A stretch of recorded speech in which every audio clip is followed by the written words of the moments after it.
Hi, Faith here, and today I was going to share with you how to make celeriac kraut.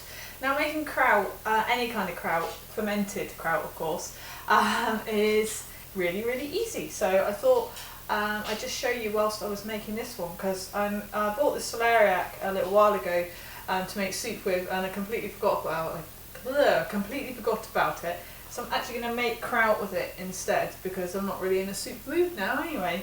So literally we're just going to take the skin off, the knobbly bits off. Can I say that? Is that okay to say knobbly bits?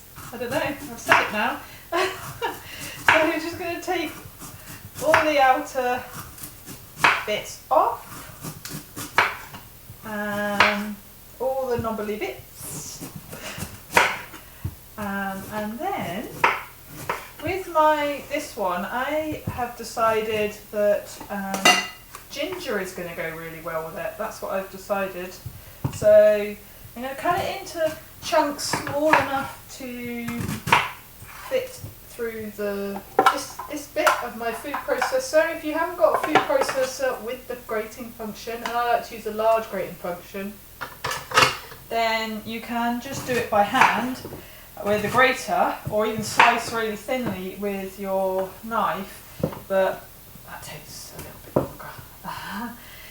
So there we go. So I'm going to put the lid on, and then this is going to be the noisy bit. So I'm going to pop, I've got a whole celeriac. Doesn't really matter what size. That's the beauty of fermented stuff. There really doesn't need to be, like, if it doesn't have to be exact measurements. It always tastes good. Well, to me anyway. I have some ginger. I don't even bother to peel it or anything. It doesn't matter. So put ginger in, celeriac, and then I've also got some lemon juice, which I'm going to add in. Well, a lemon, should I say, which I'm going to add in as well. You could have a lime. You don't have to add either at all. Completely up to you. So, like I say, this is a noisy bit. So we'll quickly do this. Oh no, we won't. It's not on. There we go.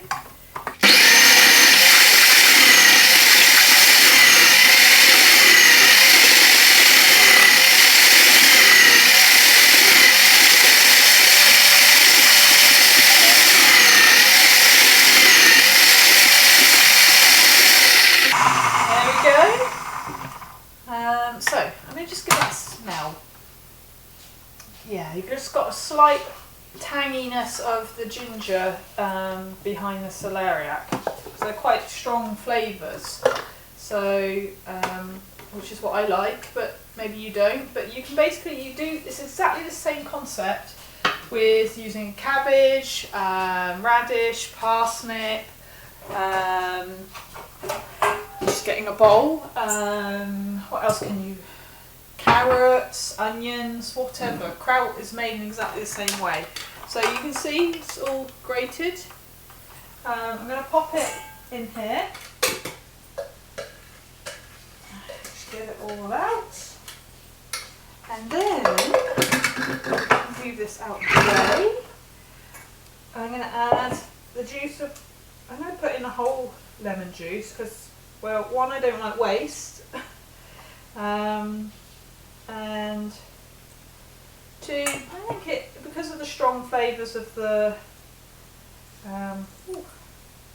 that's a strong lemon, because of the strong flavours of the celeriac and ginger, I think you can get away with lemon as well. And I'm going to add mustard seeds, but you could add coriander seeds. You could not add anything at all if you don't want, so I'd probably put in like a tablespoon's worth. And then let's take the top off of this. This is just Himalayan salt, so actually I'll leave it. And so we're aiming for about a teaspoon of salt in here, so I'm just going to get something to mix that around with.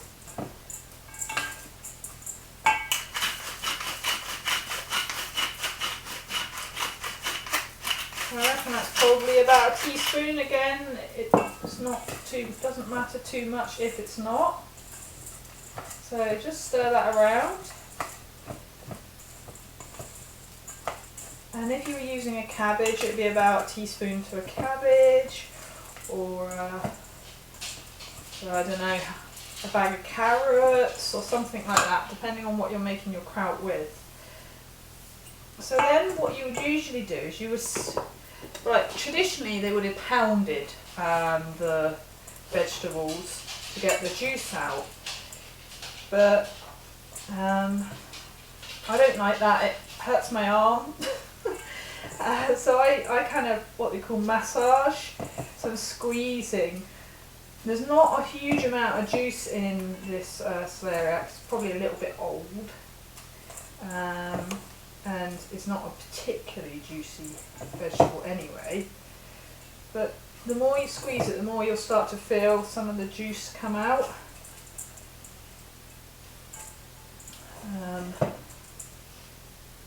Yeah, it's just starting to come through now. But if it's not something that is very juicy, then you just need to add a little bit of water in when we put it into our jar in a minute.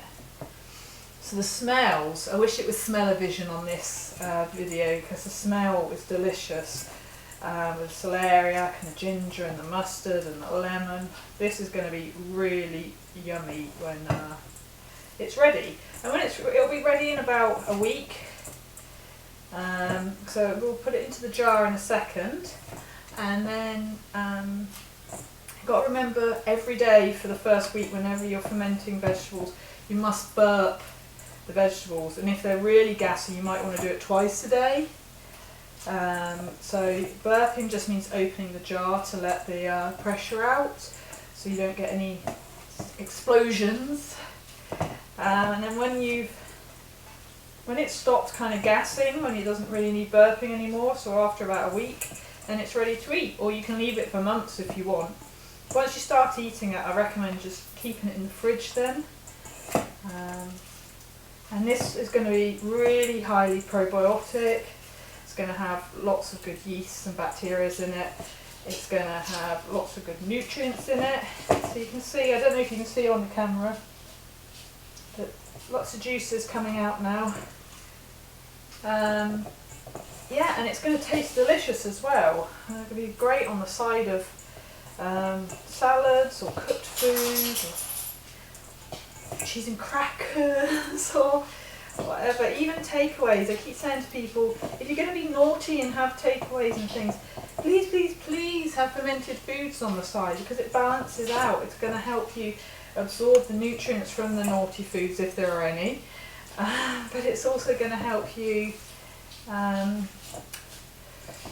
process and digest that food better, so you don't get so bloated and so lethargic and so bunged up maybe. So I'm just going to pop behind the camera and just wash my hands off a second. I'll do a musical interlude for you. I would sing, but well, I won't put you through that. But I am going to get a jar.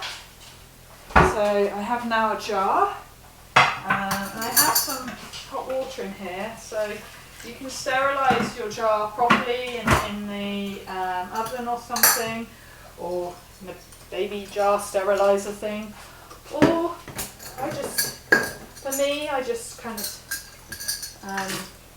shake some hot water around it. So I have my jar, and I now have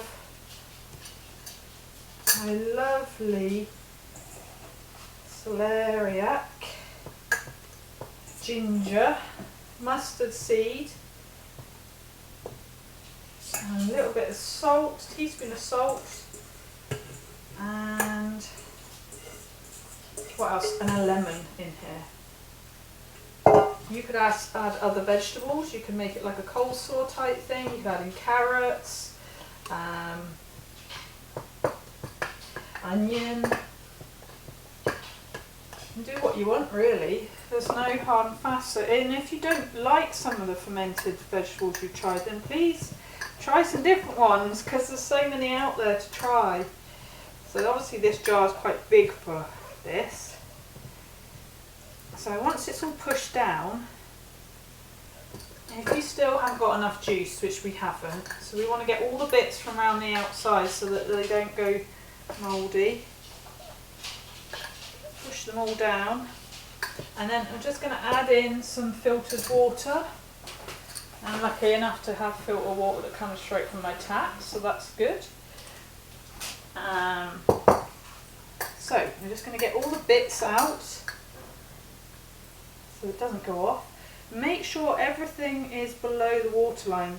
Quite often it's handy to use a cabbage leaf to push it all down underneath if you were using a cabbage, or some people like a bag of water or some cling film, or just a weight.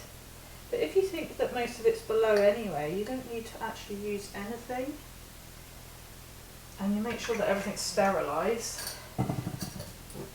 And then, like I say, leave it for a week, burping it every day, so you're just letting out the gas.